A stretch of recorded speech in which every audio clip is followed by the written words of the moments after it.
చదువుకి సంపాదనకి సంబంధం లేదని తెలిసేలోపు సగం జీవితం సంకనాకపోయిందిరా. అది మన తప్పు కాదు, పెంపకం అలాంటిది. బయట ఫ్రీగా తిరుగుతున్నారు, మనకే ఫ్రీడమ్ లేదు. దీని మా జీవితం కొన్నిసార్లు పాస్ పోయటం కూడా పర్మిషన్ అడగాల్సి వస్తుందిరా. బా మనం ఏం చదువుకున్నాం రా? Sine theta, cos theta, tan theta కదా.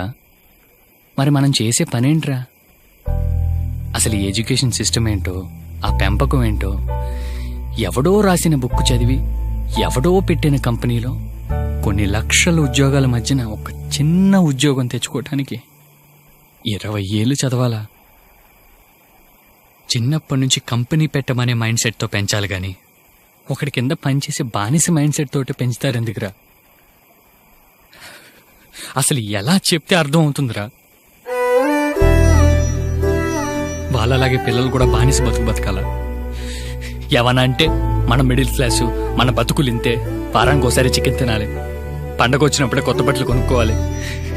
ఛీ, ఇదో బతుకు.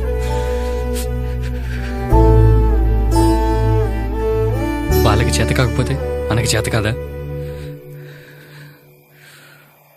1 జనరేషన్లో 90% మనలాగేరా. వాళ్ళ మాటలు వీళ్ళ మాటలు విని పెరుగుతాం, చదువుకుంటాం, ఉద్యోగాలు చేస్తాం. అవన్నీ ఎర్రిప్పు పుల్కాగాడి మాటలని తెలిసేలోపు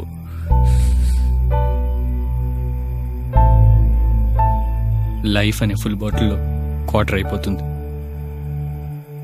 అంటే మన క్వార్టర్ని మనం తాగకుండా పక్కింటోళ్ళు ఎదిరింటోళ్ళు తాగేశారనమాట.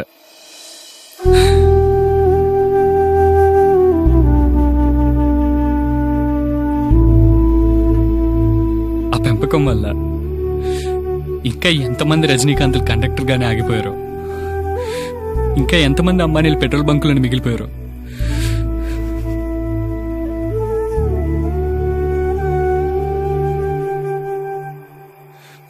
పసిపిల్లాడికి పాలు సరిగ్గా ఇవ్వకపోయినా పర్లేదురా, కానీ మాటలు నేర్పించేటప్పుడు బుజ్జి, చూడు చూడు, ఇది అమ్మ, ఇది నాన్న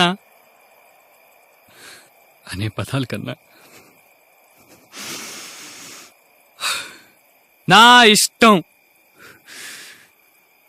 అనే పదం ఫస్ట్ నేర్పిస్తే 127 కోట్లలో కనీసం 100 మంది సచిన్లైనా ఉండేవాళ్ళరా.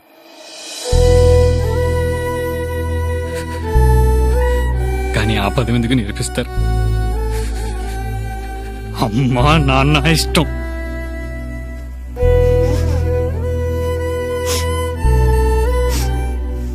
అది మాత్రమే నేర్పిస్తారు.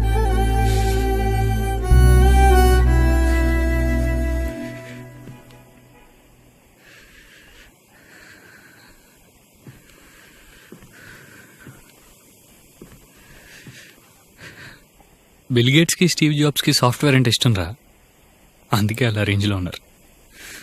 మరి మనకేమి ఇష్టం? మన ఇష్టాన్ని అడిగేది ఎవరు, చెప్పినా వినేది ఎవరు?